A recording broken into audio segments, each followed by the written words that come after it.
Ever wonder how, while everyone else is losing their minds, some people manage to glide through the storm completely unshaken? They seem to know something others don't, a secret weapon that was forged in ancient Greece. And right now, we're giving you access to it.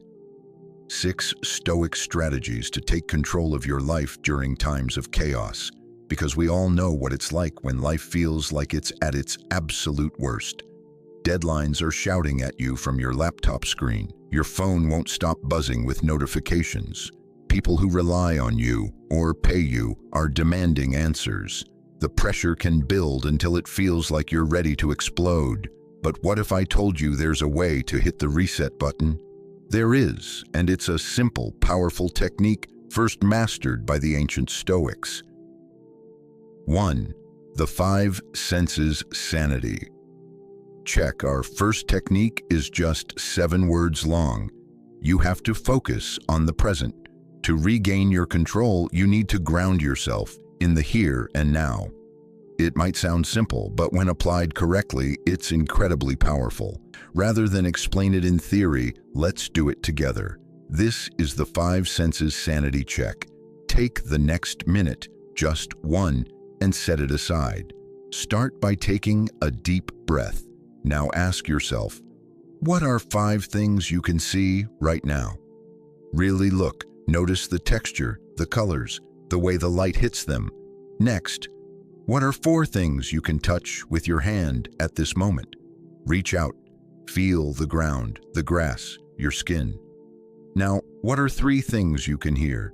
It might be anything, the hum of the television, a bird outside. What 2 things can you smell? And finally, what's 1 thing you can taste? Take a deep breath. Pause the video if you need to, and actually do this exercise. When you're done, ask yourself, how do you feel? Most people feel more grounded, calmer, more in control than they were just a minute ago. The 5 Senses Sanity Check pulls you straight into the present moment. It halts that mental whirlwind and gives your nervous system a much-needed break. So use it. Make it yours. You'll be surprised by how fast it can bring you back to center. But what if you don't have a full minute? What if someone at work or your partner confronts you, challenges you, or asks why something went wrong? Your first instinct might be to lash out or feel anger. And in the end, how you respond is your choice. But before you choose, you need the space to decide what's right. This leads us to 2. The 5-second rule. Our second technique is simple. Try using the 5-second rule, because the secret to unlocking Stoic calm might be just 5 seconds away. If that sounds too easy, it's worth challenging your assumptions. The real issue usually isn't the chaos itself, it's how you respond to it. Picture this: an email just hit your inbox from someone close to you. All caps, exclamation marks. It's clearly not good. Your blood pressure rises. Your fingers hover over the keys, ready to blast out a sharp reply. That's your reactive brain grabbing the wheel. It's your ancient fight-or-flight response kicking in, designed to protect you from real danger. But let's be honest, in today's world, danger is more often a heated email, a slow driver, or a toddler launching spaghetti at the wall. These things aren't life-threatening, and we don't have to act as if they are. Epictetus, one of the greatest Stoics, said it best: between stimulus and response, there is a space. In that space is our power to choose our response. And that space is exactly where the 5-second rule lives. To use it, start by recognizing the trigger, that rising wave of anger, stress, or anxiety. Then pause. Don't react. Instead, count backwards from 5. 5, 4, 3, 2, 1. Sounds simple, but those 5 seconds are powerful. Let's revisit that angry email. Instead of hammering out a reply, you pause. You count. 5, 4, 3, 2, 1. And what happens? That surge of emotion begins to fade. You've now created space between the trigger, the email, and your reaction. Now you can ask, is lashing out really the smartest move here? Or maybe a calm, thoughtful reply would actually solve the problem. This isn't about bottling your emotions. You're still free to act however you see fit after those 5 seconds pass. But in those 5 seconds, you take control of your response. This is more than a theory, it's a skill. And like all skills, it requires practice. So here's your challenge for today. Wait until you find yourself in a moment of rising emotion, maybe a tense conversation, a frustrating task, or an unexpected setback. Then apply the 5-second rule. Just pause, count backward, and see what changes. You might be surprised by how much difference 5 seconds can make. For short-term stressors, you can count on the 5-second rule. For long-term challenges. Now we move on to 3, radical acceptance. Radical acceptance means exactly what it sounds like, accepting what you can't change and redirecting your focus to what you can. Let's look at something most of us deal with, traffic jams. We've all been there. You're late, frustrated, and muttering under your breath at the minivan crawling in front of you at 20 miles per hour. You're basically yelling at the universe, and the universe isn't responding. That's where radical acceptance steps in. This isn't about slapping on a smile and pretending everything's fine when it clearly isn't. That's toxic positivity.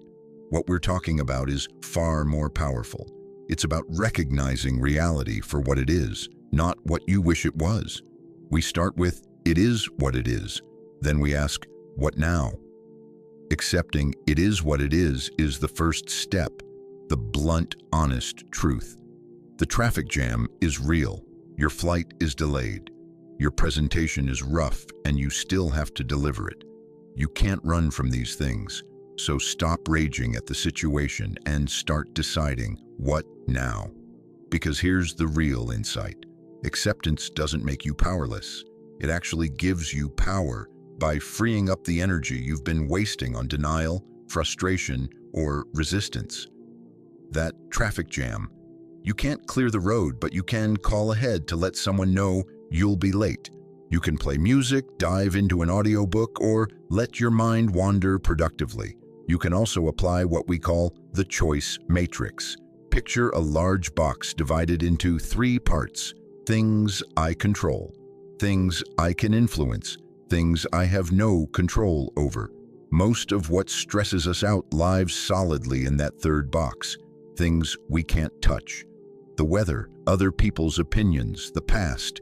Those things are not ours to change, but how we respond to them, that's fully up to us. So shift your focus, pour your energy into what's within your control, and make something useful out of it. Even so, let's be honest, accepting a tough situation doesn't automatically make it easy. It can still feel completely overwhelming, and for that, we've arrived at our 4th technique for Stoic Time Travel.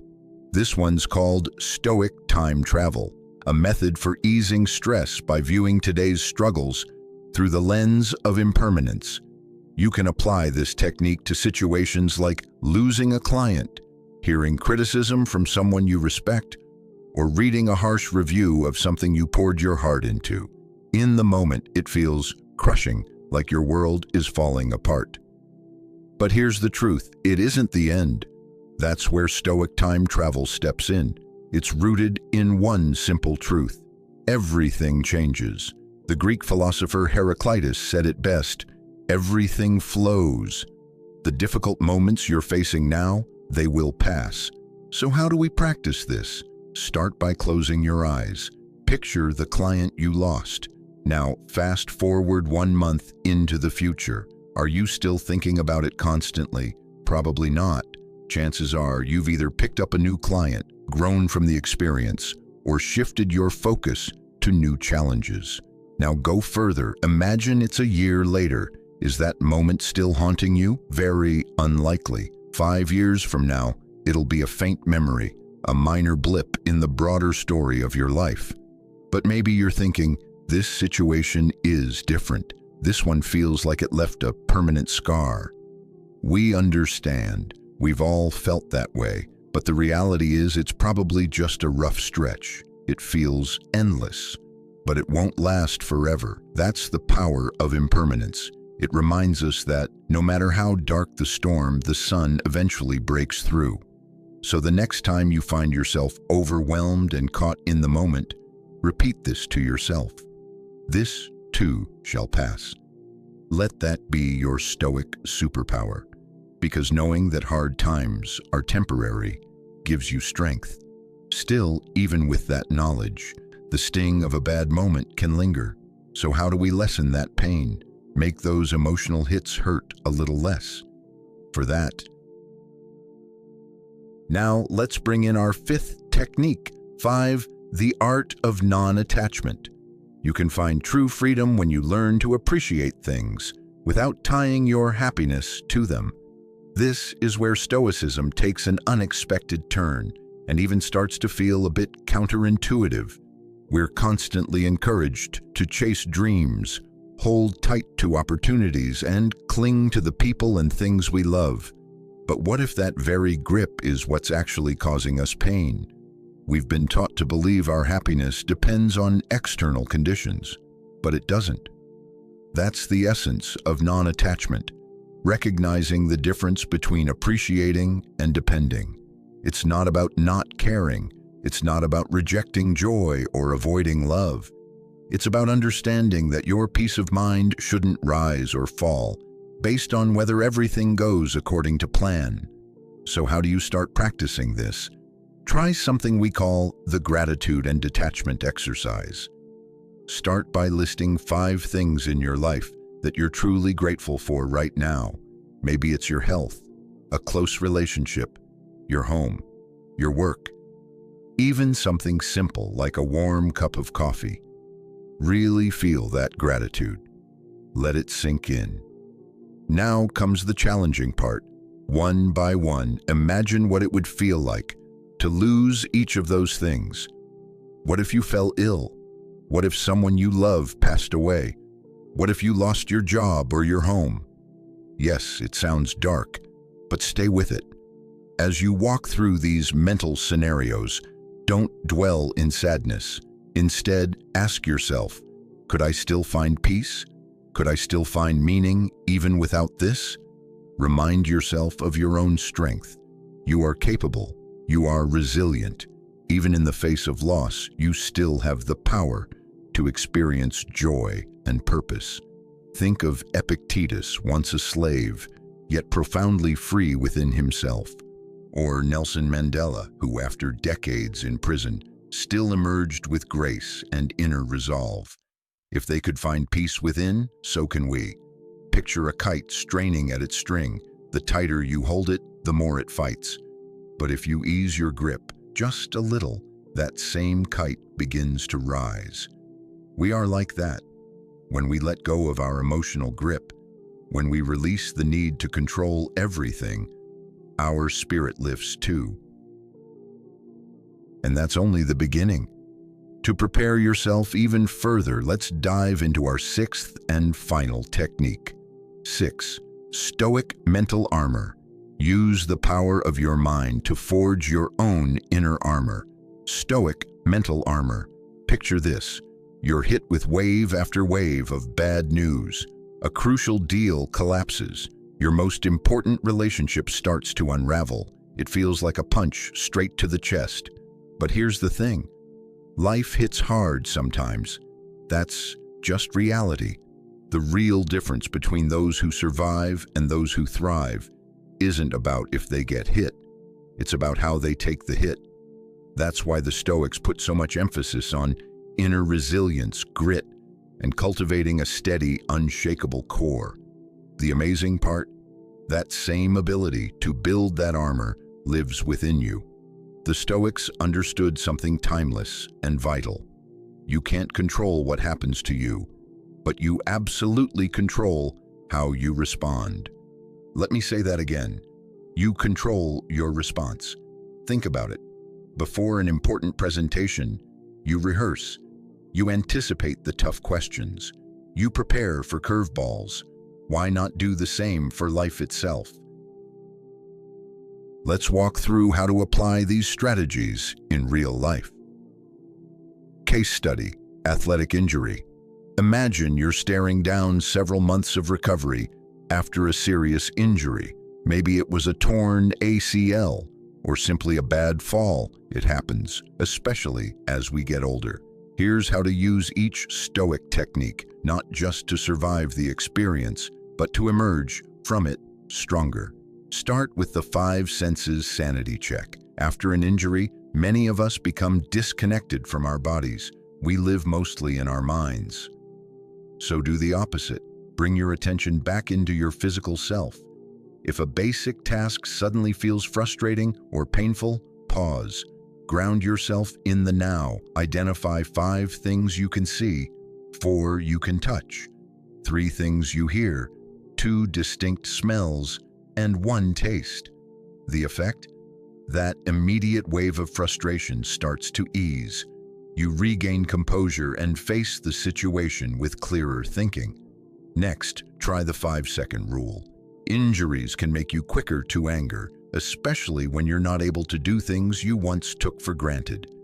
Maybe someone offers recovery advice you didn't ask for, or a friend is venting about something trivial. Instead of snapping, just count backwards. 5, 4, 3, 2, 1. This brief pause gives you the room to choose a better reaction. It protects your peace, your relationships, and your recovery. Then comes radical acceptance. Some things will be different now. You may have real medical limits. Accept that fully. Instead of resisting it, focus on the things you can do. Sticking to your rehab routine, following medical guidance, you'll find your mindset improves. You're working with your circumstances rather than fighting them. Next up, Stoic Time Travel. Project yourself into the future. Imagine a version of yourself months from now, walking again, maybe even running, with a deeper appreciation for movement than ever before. This injury could become a turning point, giving you a kind of perspective few others have. The outcome? Everyday frustrations start to shrink. You recognize that this hardship is temporary. It will pass. Then consider the art of non-attachment. Learn to value progress without becoming dependent on it for your sense of joy. When you reach a milestone in your recovery, appreciate it, but don't let it inflate your expectations. And when setbacks occur, and they will, face them with calm, not despair. Finally, build your Stoic mental armor. Mentally prepare for tough scenarios in advance. Maybe it's an event where you'll need mobility support. Maybe it's a gathering where you'll feel limited. Visualize those moments beforehand. Anticipate the emotions they might bring. That way, when they do happen, they won't blindside you. They'll feel manageable, familiar. You'll already have practiced staying composed and maintaining your dignity. And you'll be reminded your mind is still fully capable, even when your body needs time to catch up. Summary recap: your Stoic toolkit. Let's review the 6 powerful Stoic techniques you now have at your disposal. 1. The 5 Senses Sanity Check. When you're overwhelmed, ground yourself in the present moment. Focus on what you can see, hear, touch, smell, and taste. It's a reset button for your nervous system. 2. The 5-second rule. Before you react, pause. Count down. 5, 4, 3, 2, 1. This simple act interrupts knee-jerk reactions and gives you a chance to respond with intention. 3. Radical acceptance. Stop wasting energy resisting what you can't change. Acknowledge reality, then shift your focus to what you can influence or control. 4. Stoic Time Travel. Put your problems in perspective. Ask yourself, will this still matter in a week, a month, or 5 years? Remember, this too shall pass. 5. The art of non-attachment. Appreciate what you have, but don't cling to it. Mentally rehearse the idea of loss, not to create fear, but to strengthen your resilience and free your happiness from external conditions. 6. Build Stoic mental armor. Prepare your mind for adversity. Visualize challenges in advance and practice your emotional responses. When life hits hard, you'll be ready, not just to withstand it, but to grow from it. Ultimately, Stoicism is a practice, a way to develop self-awareness, emotional resilience, and inner peace. It won't eliminate hardship, but it will change the way you meet it. You don't need to master all 6 techniques at once. Start with one, try it today, add another tomorrow, and remember, as Epictetus said, it's not what happens to you, but how you react to it that matters. You've got the tools. The next move is yours.